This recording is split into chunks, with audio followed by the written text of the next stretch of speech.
Hello दोस्तों, आज बहुत दिनों के बाद वीडियो बना रही हूँ क्योंकि मेरा कोई सब्सक्राइबर बढ़ नहीं रहा था तो मुझे बहुत बुरा लगा था।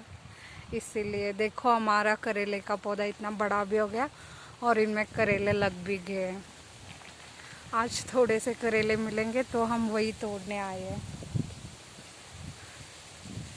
इतने मैंने तोड़ लिए हैं, अभी और तोड़ने बाकी हैं। देखो, इतने दिनों में हमारा करेले का पौधा इतना बड़ा भी हो गया और इसमें करेले लग भी गए। लेकिन दोस्तों, यहाँ पे ना बहुत ज़्यादा बारिश हो रही है तो इससे तो हमें नुकसान ही होगा। इतनी हवा चलती है, ये करेले के बेल सारे निकल ही जाते हैं।